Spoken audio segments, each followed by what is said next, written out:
Okay, good evening everybody. So before I start my talk, I would like to do a short meditation to calm down everybody. And so please find a very comfortable position and keep your back straight as much as you can. Gently close your eyes.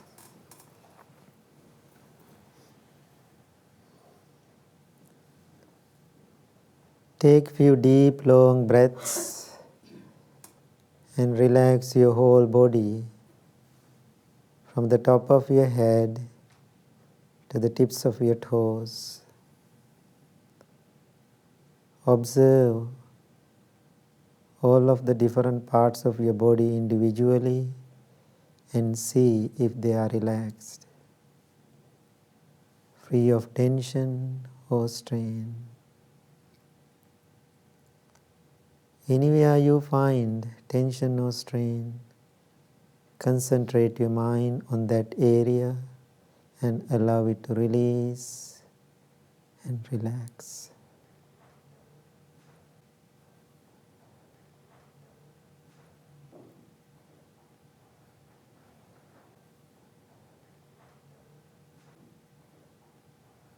Experienced relaxation and peace.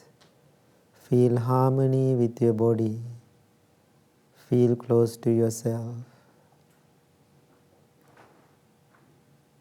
Now send your loving thoughts towards yourself, thinking, I am well, I am happy, I am peaceful.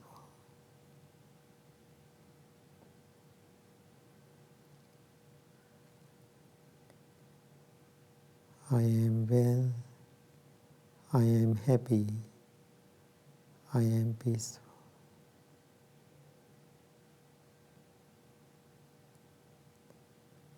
Understand the meaning of each word clearly and deeply, then repeat it to yourself.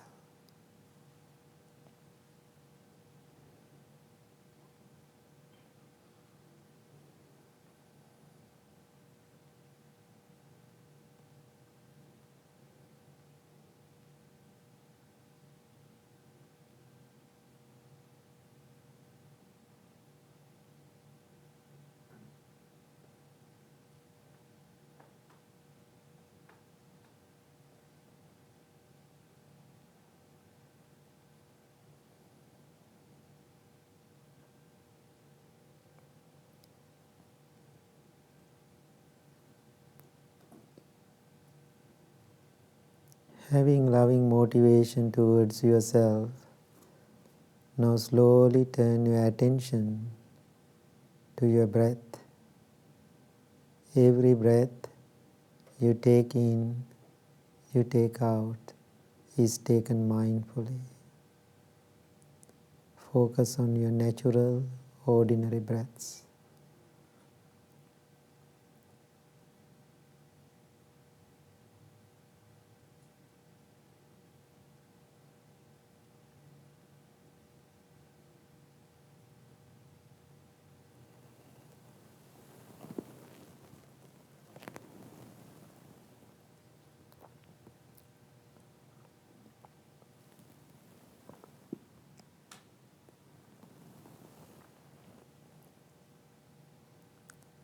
If you are distracted by a thought or a feeling or a sensation, bring your attention back to the breath.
Observe your mind, observe your body. Your body is relaxed, your mind is calm, tranquil and peaceful. Make a strong determination to practice meditation every day, regularly, with diligence and patience.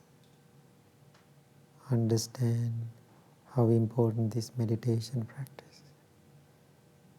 Keep yourself well, happy, peaceful and balanced. May peace be with you. May you be well. May you be happy. May you be peaceful. Thank you very much. Please open your eyes. Okay, so happy to see you all this evening. So last 5 months, I was traveling non-stop, country to country, different communities. I met different ethnic groups. I met families, and I had the opportunity to meet different people. So when I talk to those people, when I meet them, they shared their stories with me. I had a common experience with everybody. Everybody has some kind of problems. Some kind of problems. Somebody came to me and asked, Bhante, I think you have full-time job. I asked, what is that? Listening to people. So usually most of people who come to me, I cannot say most of people, but almost. And so they have some difficulties and issues. Very rarely people come to me and say, I'm so happy today. And very few people come, I'm doing great today, I'm wonderful. Most of people have some kind of difficulties and problem, physical or mental. So what can I see? Whole world is on fire. Everybody is burning. Everybody is sad. Everybody is mad. So when I talk to those people, some people come and talk to me, then they say, I have this problem. I have that problem. I have a problem with my mother.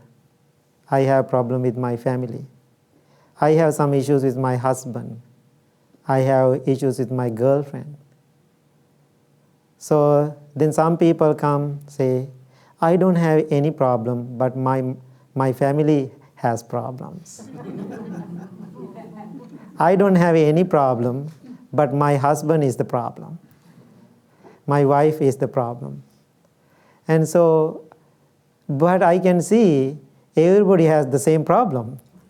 Anyway, everybody is suffering. Everybody is in pain. Everybody having difficulties and challenges in their lives. Sometimes it is really sad to see, because I always believing life is very short. We don't know how long we are going to live our life. We don't know what will happen tomorrow. So I think that is the beauty of this life, because it is short. Then we have to hurry up and do something wonderful to ourselves and others. But this short period of time, this impermanent life, people having lots of pain, difficulties and challenges, they don't have time to enjoy it. When I talk to those people, they said, I feel hurt. I feel sad. My family is in trouble. I have this issue. I have that issue. So everything coming from I. Everything coming from that I, that's the root.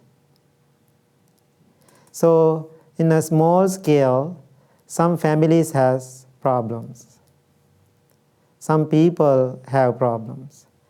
Some villages, they have some problems. Then those problems, spreading out, then the countries, they have problems. Now whole world is in trouble and problems. Now when I go, in Sri Lanka, we had almost 30 years civil war. How many people killed and died because of the civil war? Think about other countries. They go and dominating countries, conquer the countries. Sometimes we go here from United States and put the bombs. We get, we want to have, the more, the control. And so now think about whole world is in challenges and difficulties and sad. So when I look at those problems, always I can see those problems happening inside somebody's mind. My mind. Maybe your mind. Now think about the problem happen like World War II.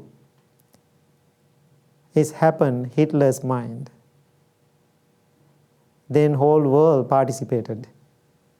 Because whatever happened in his mind, he gave it to other people.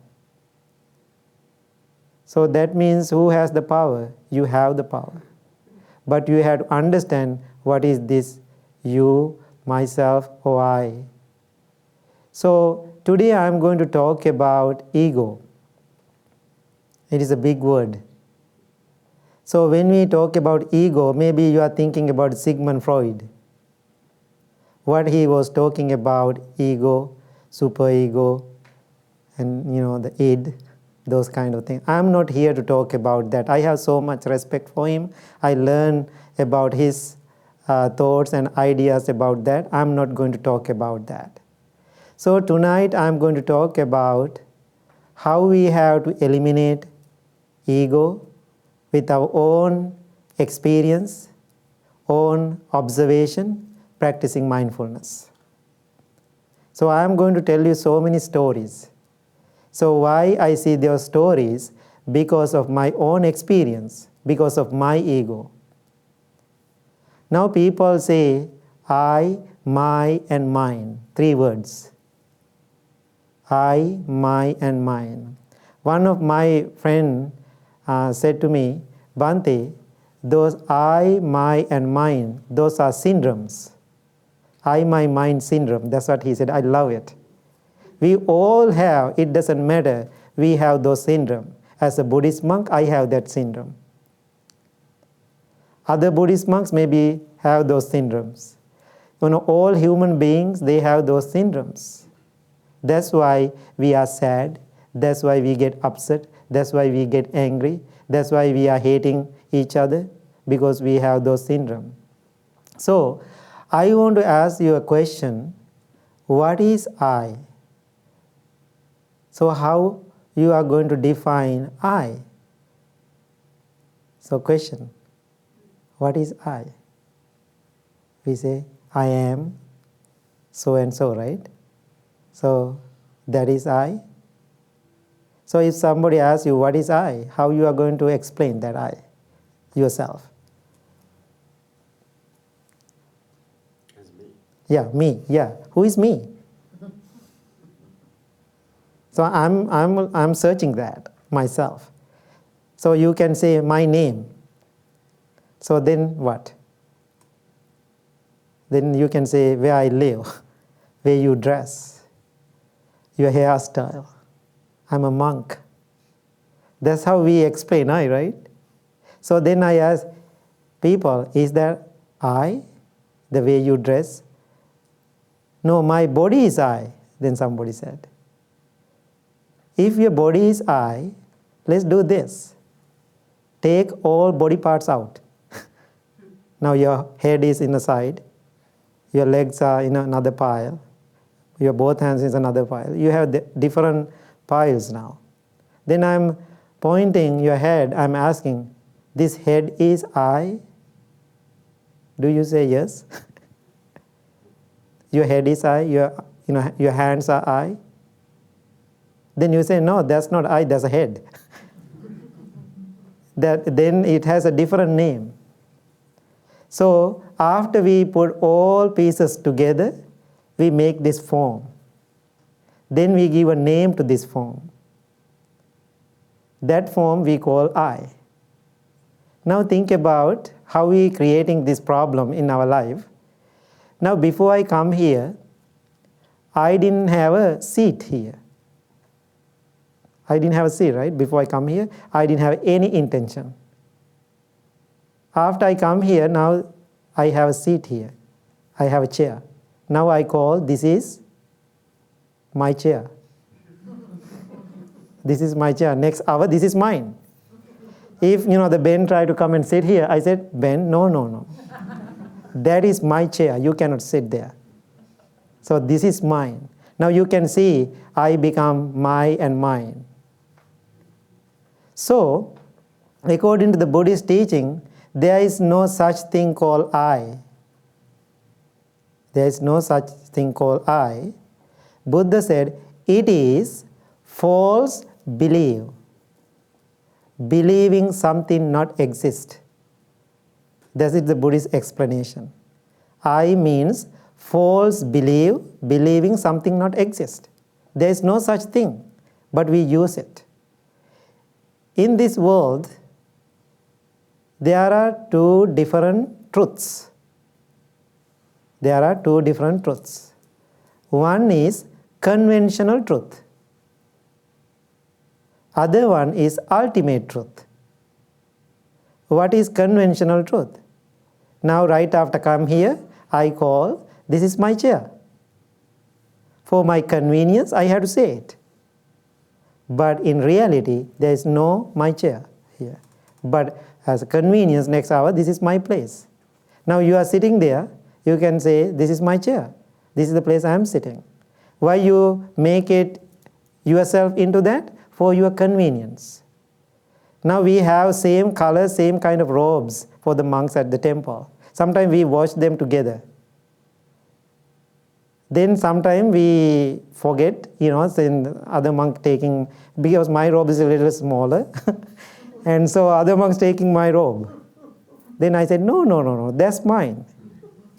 For why I say that? For my convenience. I want to identify my robe, it is my size. But we have to use those words, I, my, and mine for our convenience. That is the only purpose. Then what is the ultimate truth? Understanding there is no such thing called I, my, or mine. That is the ultimate truth. This makes sense? So now we can use my house, my car, my body, my family. For convenience, you can say it. But in reality, there is no such thing. If you can understanding there is no such thing, then you are really enjoying your life with your family members, with your co-workers, in the society. Why? We want to find peace. Now we think about when you put really strong idea to that concept we call I, my, and mine, then we become greedy, so much attachment, then we are fighting. Then it's quarrel and fighting, wars, and go bigger scale. So it's very interesting. One day, long time ago, I think Ben remember, I had the old car. So I'm driving back and forth different places, and sometime middle of my driving is breakdown, stop. Then I had to call people and asking some help. One day, Temple said, Bhante, you cannot do this anymore. You have to have a new car because you are always driving.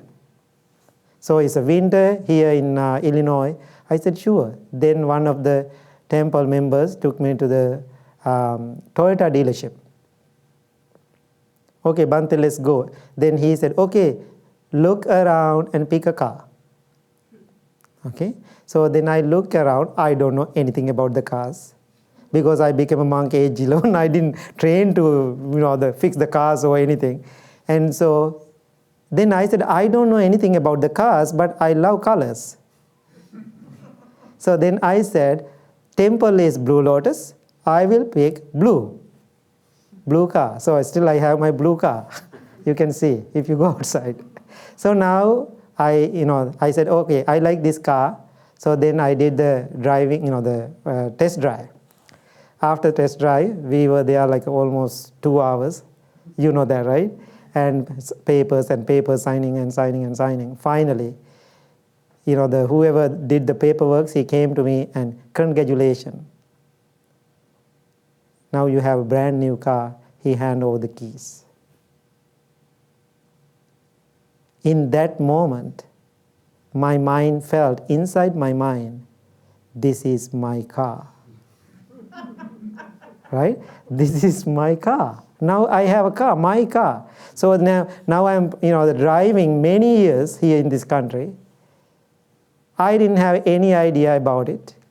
Now right after I get that car, I felt this is my car. Then the member, the temple member said, okay, Bhante, you can go home. Now I'm driving.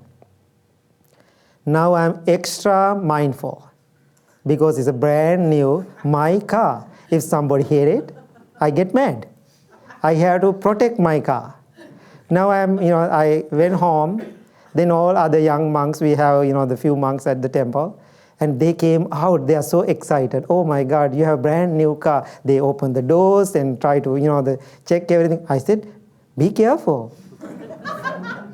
This is my car. Now I stop outside. That night I cannot sleep.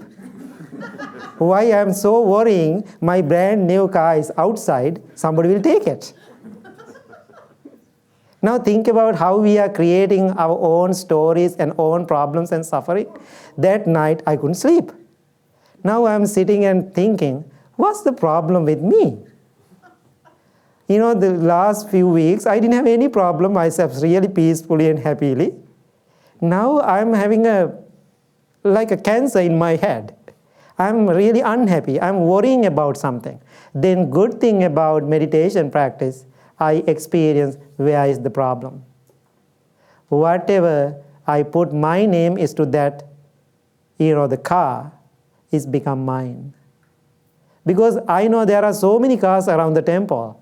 I don't worry about anything, any other cars, but only problem I have my car. Why? Because my name is there in that car. That's why I'm worrying, because right after I put myself into that, there's a problem. Then I realize, then I totally fine. So after I realize, still I love my car. Still I clean my car.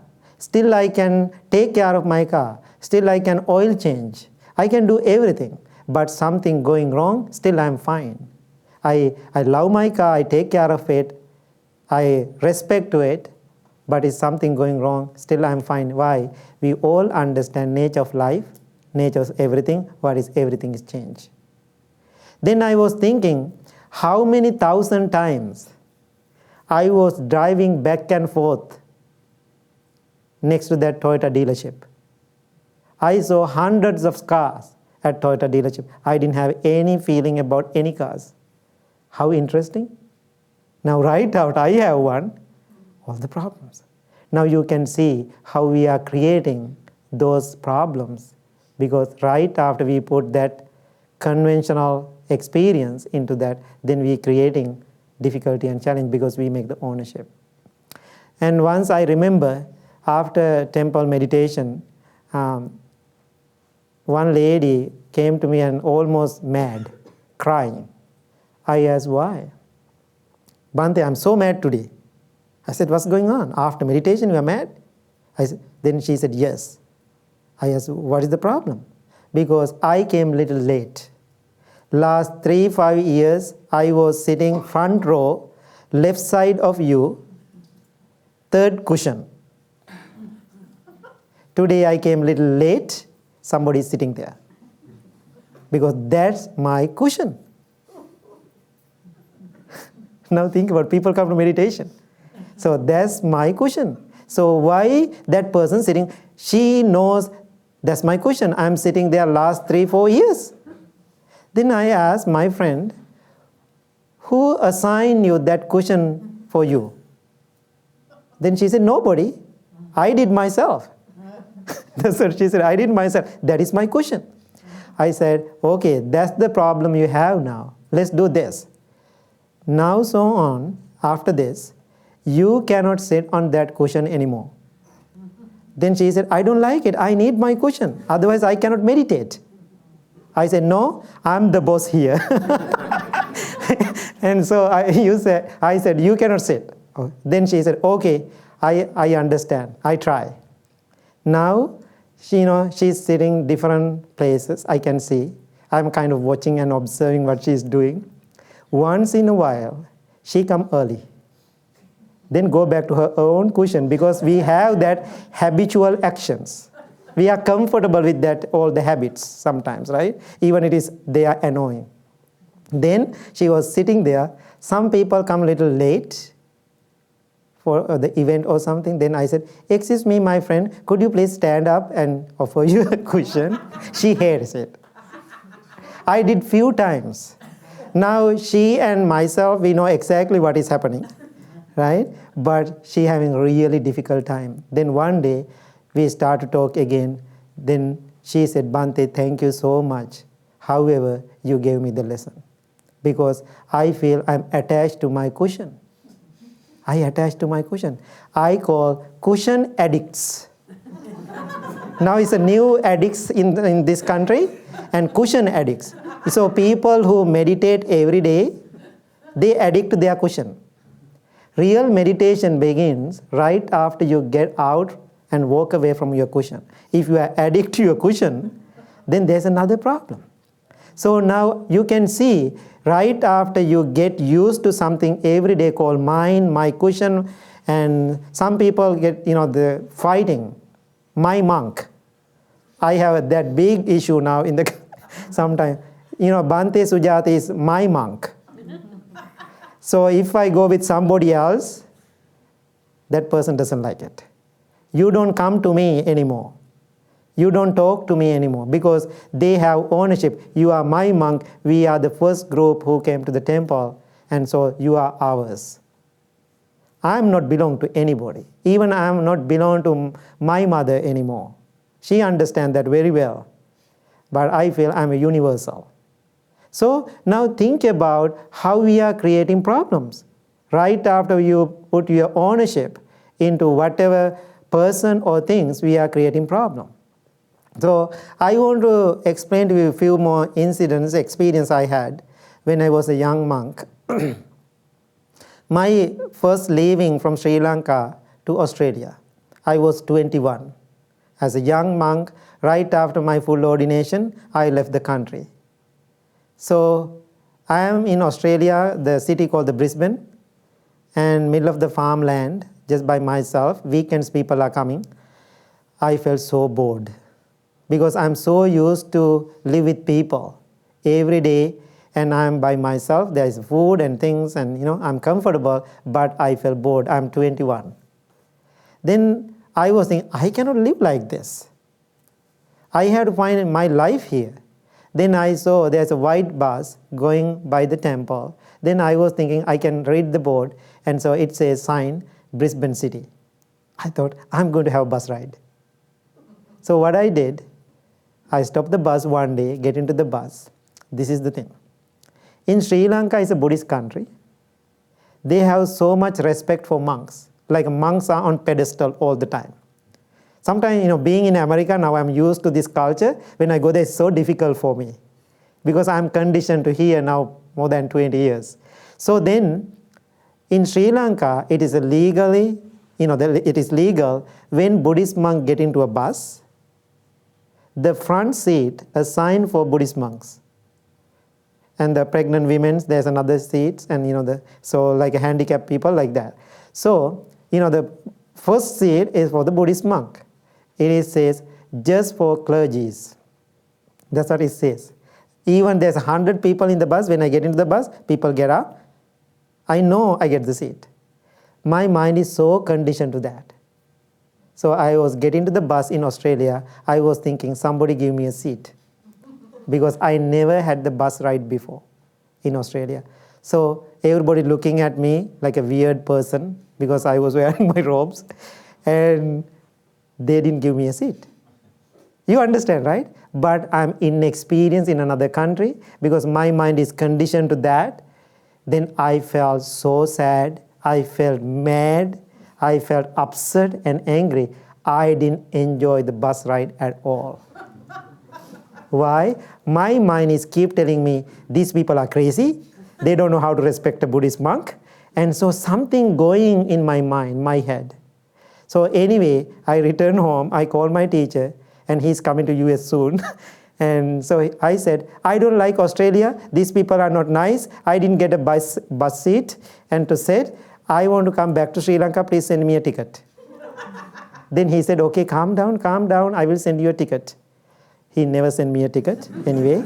So then I was there 5 years. No tickets, right? So, but the good thing about my practice, I have Dhamma experience, teaching of the Buddha. I learn like academic level, I learned the Dhamma, but not into that much practice, my young age. But I have good intention in my head, but I have all the facts and information. So one day I was thinking, why am I so worrying here in this country? Why am I so sad? Why am I so mad? Something wrong with me. So then I figure out, I am believing something in me. People have to respect to me. People have to bow to me. People have to treat me in the different ways. What is that? So if somebody treat me, respect me, that's your practice, right? So if I have expectation to have it, there's something wrong with me. Then I realize I am believing something inside me. So I have to treat well. People have to respect me. Then I realize the problem is my ego. I am believing myself. It's a false belief. But even I understand it, I don't know to accept that. You know what I mean? I don't know to accept that. It is so scary. It's so painful to accept that. I know this is the reality, but I don't know to accept it. But I can see little light in me, little light. I'm enjoying it, like 2 minutes, then I forget. Then, however, I, spent 5 years in Australia. Then I came to United States. That's another story, right? I came to the United States. Then I was in Detroit, near the Detroit actually, 5 years. So it is so interesting. First I came to Atlanta. I was flying Delta. I came to Atlanta. I landed and then came out from the airplane. There was a tall African American man came towards me. Hey man, what's up? I never heard that kind of the things, because the way I hear things, way I understand things, being a Buddhist monk all my life is very different, right? Then I felt a little weird. Now I totally get it. I love it. I'm telling people, hey, what's up? I say to people now, right? And so then I felt something disrespectful or something. That's conditioned mind. So anyway, I lived 5 years in Michigan. So one day, this is very interesting thing happened to me. This is the most powerful thing. So I'm telling you, I realize when we have this I, my, and mine, only benefit we have for our convenience. That's the only benefit we have. There is no any benefit out of that. If you have that ego in your head, you are losing yourself, your happiness, your own contentment, and you are hurting to the world when you have that. It's a zero benefit. Zero benefit. So now I'm getting better with my own ego, little bit, not much. Again, I was having a bus ride, Greyhound bus, from Detroit to New York City, almost 15 hours.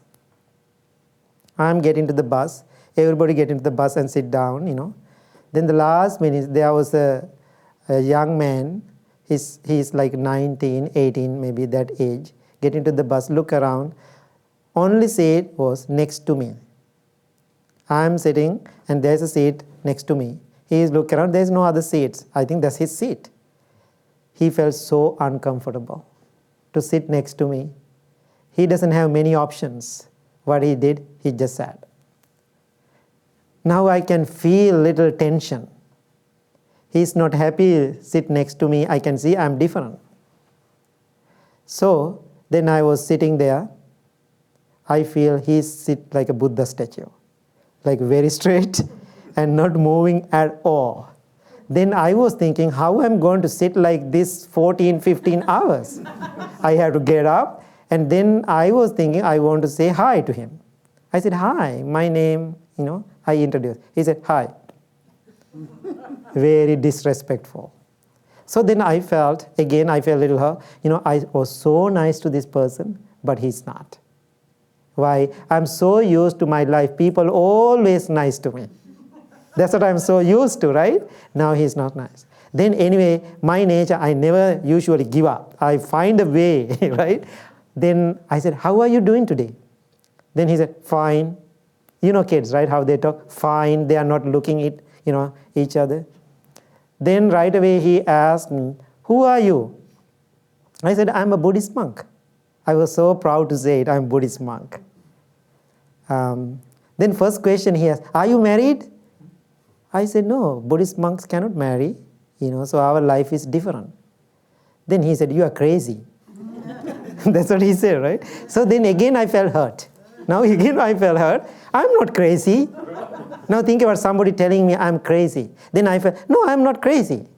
Why, I felt, why you are telling me crazy? I'm not crazy, I'm a Buddhist monk. How Buddhist monk be crazy? I know there's so many crazy Buddhist monks anyway.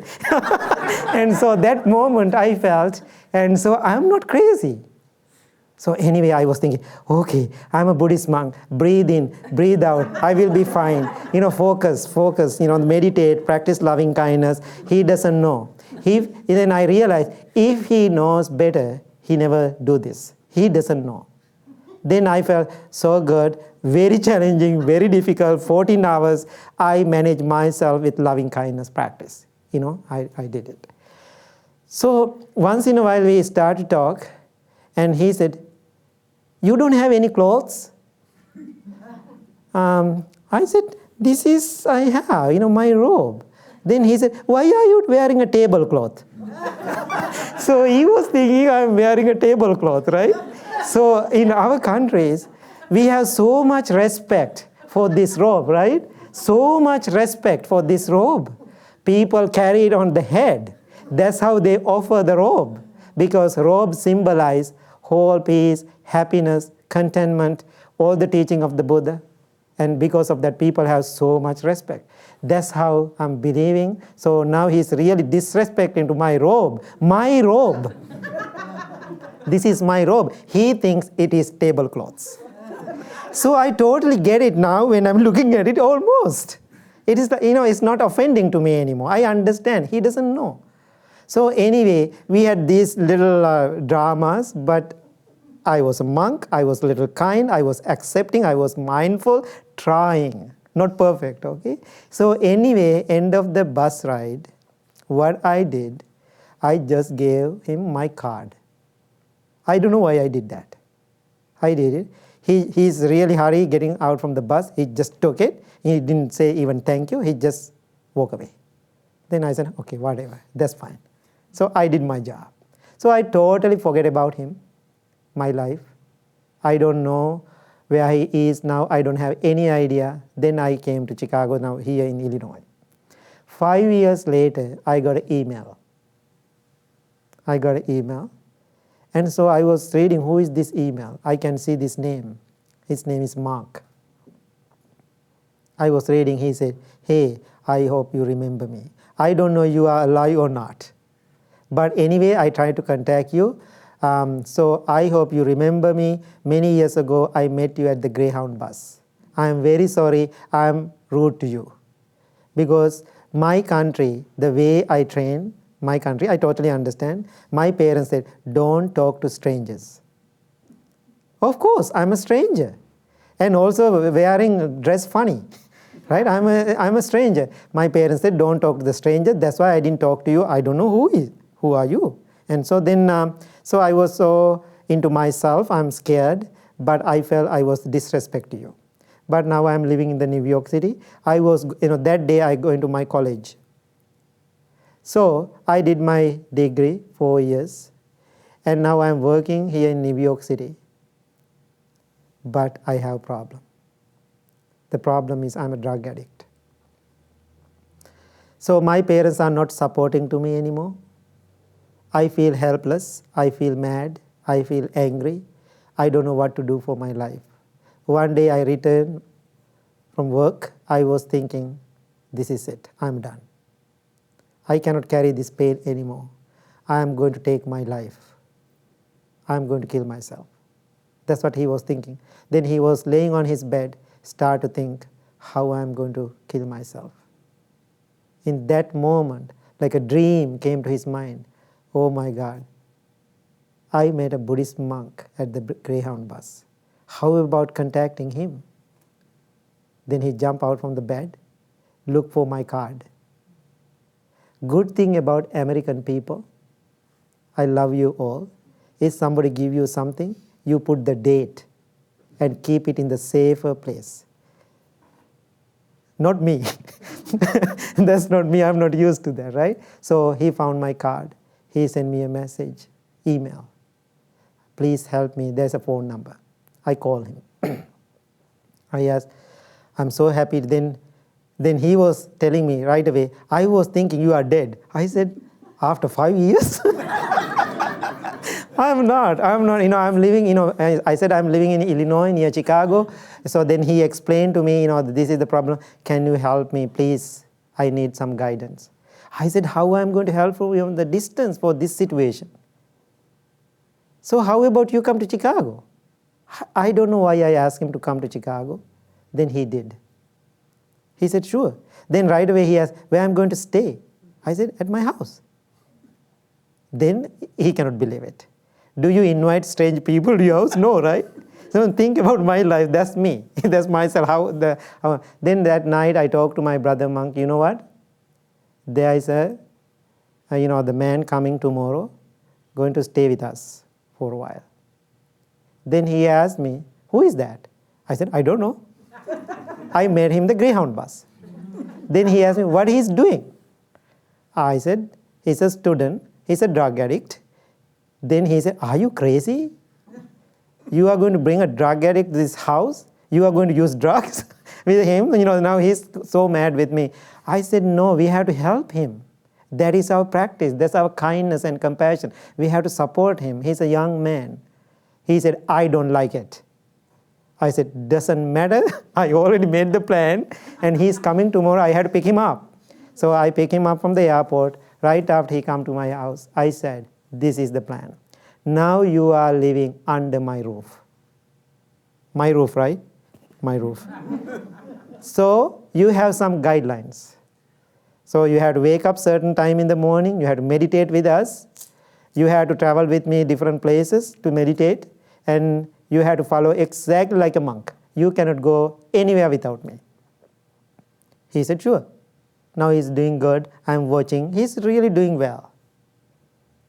Then he used to live almost 3-4 months with me. Then he's doing very well. Even he didn't even one mistake.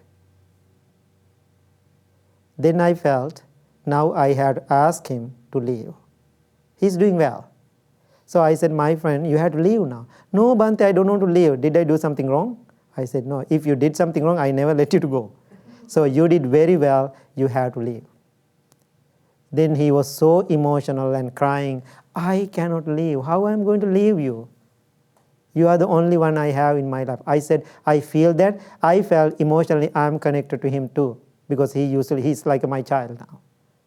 So I said, it doesn't matter, you have to go. Then he asked me, where I have to go? I said, where you were? Go to New York. So then it was so difficult for him, finally he did. He left. Every day we calling, checking each other, he's doing good. Then he did his master's, then he did his PhD. He found a really good job. And one day he called me, Bhante, there's a good news. I asked, what is that? I have a girlfriend.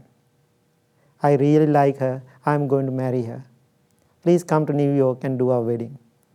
I did the wedding, and now they have 2 children, doing wonderful, the wonderful family doing together. So that's the story. So anyway, what is the message?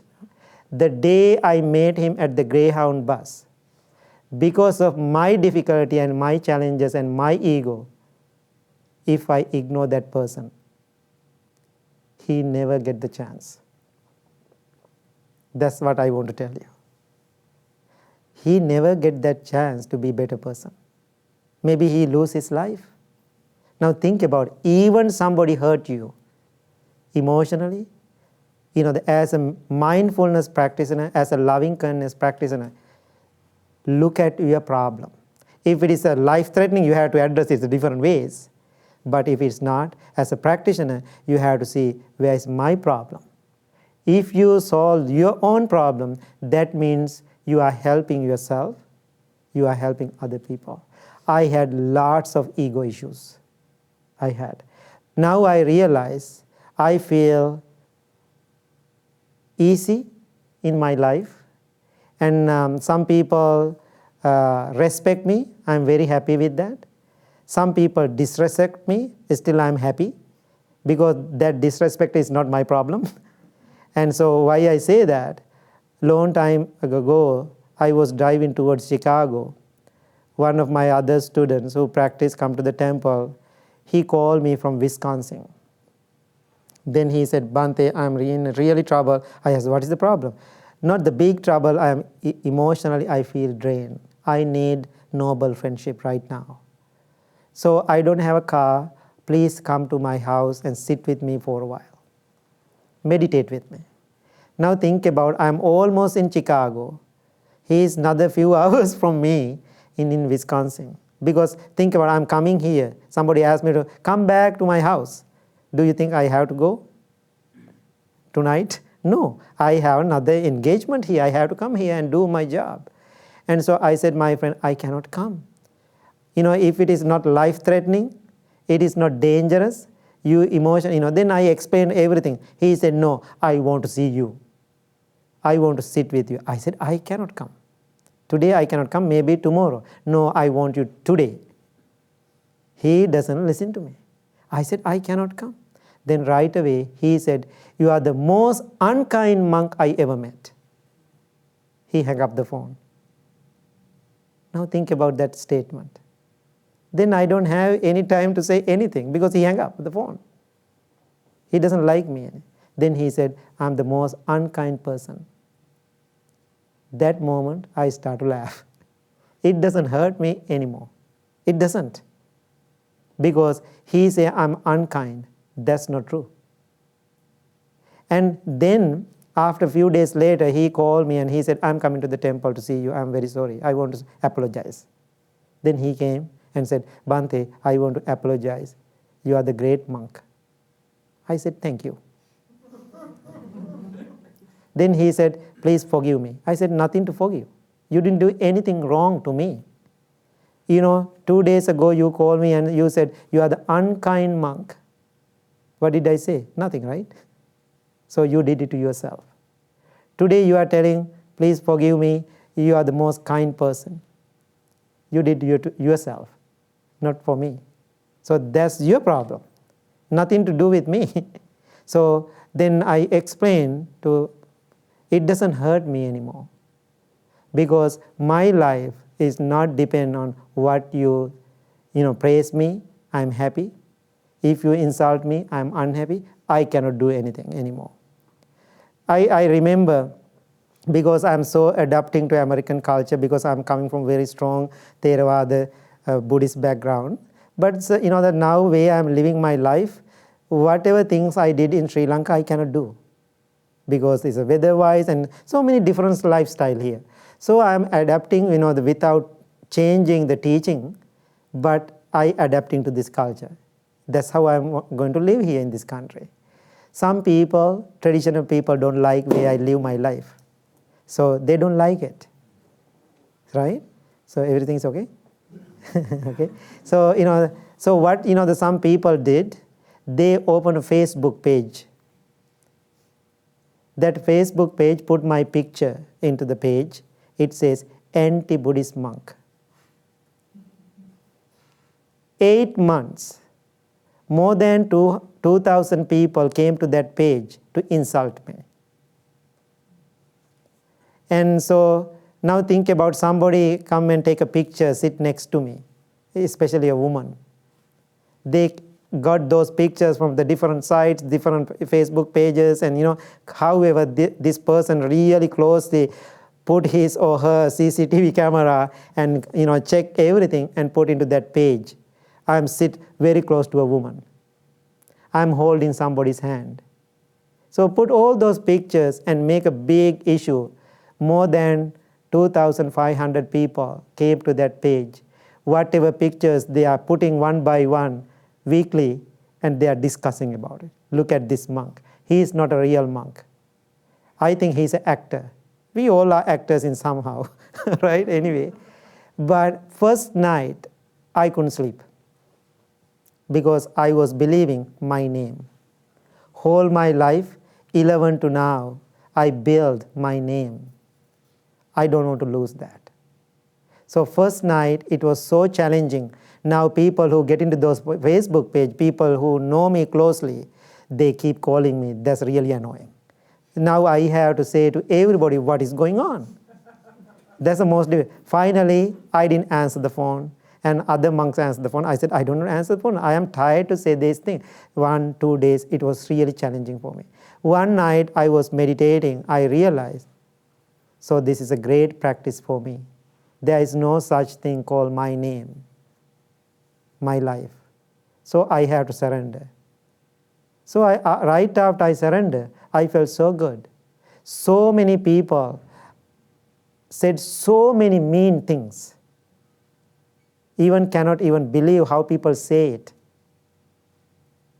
So I didn't even write a one word as a comment. I didn't. I totally keep myself away. What I did, I practice loving kindness every day. People who ever do that without hurting to myself. After 8 months later, I think so many people reported, and they took everything down. Now think about those kind of situations, how you feel about what we are believing about ourselves. So that ego comes in and hurting whatever I am believing about myself. Now I am thinking always, I believe myself, I call myself for convenience. But once in a while I can say sneak in this ego into our minds. It's very dangerous. What I am suggesting you today, if you really want to be a happiest person in the world, what you have to do? You have to work so hard to eliminate this ego, little by little. So when you eliminate this ego, what will replace? Kindness, compassion, loving kindness, acceptance, mindfulness.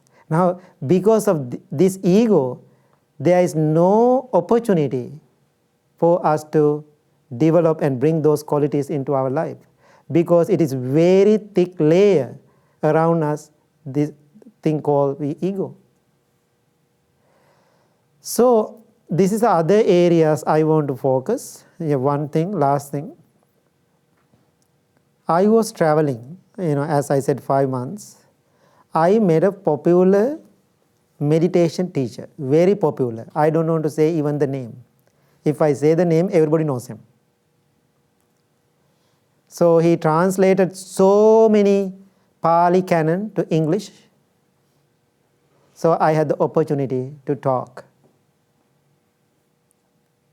When I experienced that, when I talked to that person, I didn't see his kindness, his compassion, his practice at all. Then I was thinking to myself where I'm at, how I am doing myself now. I am concerned about myself because well-known meditation teacher, very famous. Then he made the statement in front of everybody. He said, everybody is wrong. All are wrong except me. I'm the right one. Anybody wants to learn the Dhamma? Anybody wants to learn how to practice meditation? Everybody has to come to me. All others are wrong except me. So do you want to meditate that person? I'm not. I'm not. I was so quiet. When I hear that, what I was doing, I was observing myself. He thinks he's right, others are wrong. What is that? That's another ego. Sometimes people underestimate. What is that? That's the ego too. Sometimes people overestimate. Then what is that? That's the ego too. Sometimes people think we all are same. Are we? We all are same? No. That's another problem. That's another ego. We are not same. We are different. But we are respecting to each other. So, then there is the teaching of the Buddha. I don't know how many people experience that. Sometimes we are practicing. We are practicing meditation, we are practicing Dhamma, we are learning. Then you become very good with those information, and as a Buddhist scholar, you become very good Buddhist. You call, I'm a good Buddhist, I know the Dhamma. I know all the Pali, I know all the teaching. I'm the virtuous one. I'm a perfect one. I'm a kind one. Which is good. If you can see yourself like that, you can appreciate yourself. The dangerous part of that, if you really feel, I am the virtuous one, I am the good one, slowly something sneaking into your mind. What is that? Others are not. Others are not. I can see that is the damage to happening so many spiritual people. It is a common damage most of the spiritual people making themselves, because I am better. Good. You can see yourself doing good. Then something I call the sneaking in, very subtle way, very subtle. But I am better than other people. So you have to watch yourself. I am sitting right. The way I sit, the meditation position, I am the right way I am sitting. Others are wrong. I see that. I see that problem. One man said, he is cooking in a meditation center. He said, all the spiritual teachers who come here to this center, they are crazy. I asked, why? Then he said, lots of problems. They have lots of problems. What I am suggesting, you can be a spiritual person. I can be, this talk, I am not just giving it to you. I am talking to myself also. I don't want to lose myself. If I lose myself, my practice, that's the day I'm leaving. I don't want to stay in front of people without my practice. So, usually when I have my own problems, I think quietly and fix them and thinking, practicing mindfulness. Today, I talk to you, my problem loudly. So you listen to my problems. You listen to my own problems. So then there's something you can see listening to my problems. If you can see something beautiful to get into your life, please use it. I am telling you, I am not perfect person. So beautiful thing about I realize in my life, practicing this, observing this difficulty and this challenge ego in my life, only thing I realize, I become so much into loving kindness practice. My heart become genuine, and also I felt I want to help other people. I felt so compassionate for other people. I can accepting all those beautiful things happen. That's what happened in my life. So again, I want to summarize. There is no such thing called ego, I, or mine. It is, according to the Buddha's wisdom, it is a false belief in something not exist. We use I, my, and mine for our convenience. Other than that, there is no any benefit. So if you see yourself, you have that ego, hurt, and all those things, watch mindfully, closely, observe yourself, and eliminate it. Now you are so conditioned to that. It takes little time. Don't be in such a hurry to get better. No. Slowly is holy. Right? Slowly is holy. You are so into get into the peace very soon, very quick. That's the American nature. Right away, peace, peace, peace, peace coming to me. So peace doesn't come like that. It takes time. Every day, practice meditation 2 minutes. Can you do that? 2 minutes meditation every day. And other meditation, I use red light meditation. Every red light, looking at the red light, watch. Right? You can watch your breath. Maybe breathe in and breathe out few times. Keep watching. Don't close your eyes. Right? Red light. And think about your life. Think about you are passing 10 red light. How many breaths you can focus on? So I'm always asking people, do the red light meditation. Otherwise, you never find this time. And practice 2 minutes meditation every day to make your life happy. So thank you so much. Hi, thank you for talking to us this evening. So I think I understand to start to let go of our ego, we have to sit in meditation and observe our ego. How else do we let go of our ego? So only way to do that, practicing mindfulness and watching your mind. That's the only way. I can make another whole talk about it, and so about practicing mindfulness. So get into more mindfulness practice. That means you can see, especially when that thought, ego kick into your mind, if you are really good practicing meditation, you identify it quickly. If you see it, if you identified it, then right away it's walk away. So then replace loving kindness. That's what happened. But it needs a little bit practice, little bit observation. I call mindfulness, the mindful observation. So we have to practice a little bit more. It's take a little bit time. That's why I said don't be hurry about it. It's a big problem we all human beings have, this ego issue. So slowly and mindfully we have to work on it. But I'm guarantee it will work. Otherwise I never talk about this. It will work. It worked for me. I had the big head actually. Now I have, still I do, right? But my mind is good now. My mind is good. And one more thing I want to, so every time when somebody appreciate me, the bigger ways, oh Bhante, you did the great job, I always say, thank you, no ego. I say it loud because I want to remind myself, because appreciation is up to you, but be mindful about myself, that's my job. I said, thank you so much, no ego.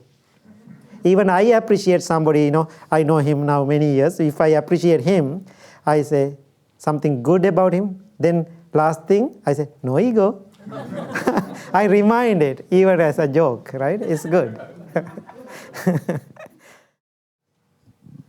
You mentioned some examples of too much ego. Do you have any examples of too little ego? Yeah, sometimes, that's why, sometimes, we are underestimating. And, we cannot live, without ego, right? We have too much ego. Less ego is better always. Less ego is less problem. I don't think, the less ego is a big problem, right? More ego is the problem always creating. So ego getting less and less and less and less, that means less problems. So now I feel myself, my own practice, I have less ego. Still I have ego, right? Don't believe I am perfect. I'm not, because being in imperfect world, and so I'm not perfect. I can see my ego is still there, but I see it right away. That's a good thing about practice. I catch it up right away, quickly. Maybe like 5 years ago, I start to think about my ego, if sneak into my mind, maybe 5 hours later. Now I get it quickly. Oh, he's sneaking in, watch out. And like that, I can see it is come. So then I tell even other people, I feel a little ego in me. So that means I'm solving my problem, right? So that is mindfulness. You recognize it quickly. Less ego is better. The thing you brought up about this social network, you might have come across about thousands of people who have a good positive experience, and one person even fabricated, putting on a social media, distort the whole reality from total this side to that side. This is really a concern for a lot of people. I mean, is there any solution to that? Thank you. So what we can do, there is no control over that. So we cannot do anything because I was thinking I cannot control it. Let it be who I am to control. So that's this modern world where we live now. So only thing, I always thinking, if I see my garbage can is filling, I take the garbage out. Right? After if I see garbage outside, I don't want to bring them inside. So I'm always thinking, why I'm attaching to garbage? Garbage has to be outside. So I'm traveling a lot. Every time when I'm traveling, I take the garbage out. So my nature, I think that's my sickness. Then I take the garbage bag out. Then I looking inside the garbage can. I don't like to even see a little bit in it. Right? Sometimes even I don't see anything inside the garbage can, but I kind of smell it. It's funny, right? I kind of smell bad, or then I clean it. The wet, the towel. I clean it. So then I realize something when I do that. Even I don't like a little garbage. So no need to have garbage. Same thing is our mind. I don't want somebody's garbage in my life. I have enough garbage to clean. Why I take more, right? I call the garbage. Keep the garbage out, right? Don't try to live with the garbage. So others' garbage especially. Okay, good.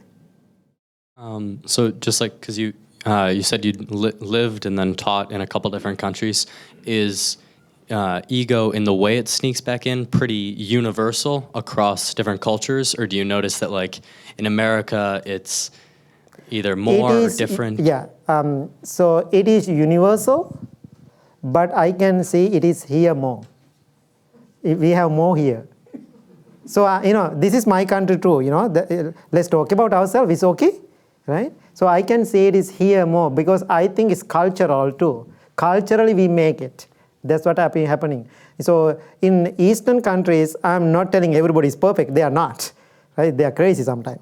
And so, but they, like a Buddhist country, they have a little bit that influence they can think about. This is not right, this is the problem I have. So they have a little bit more tools. Now here, less tools. And also there are so many outside things creating more ego inside our mind. Competition, right? That competition in life, making more money, make material, live the quality life better than other people, and those big struggles. And so, but it is universal. It is a universal problem. Yeah.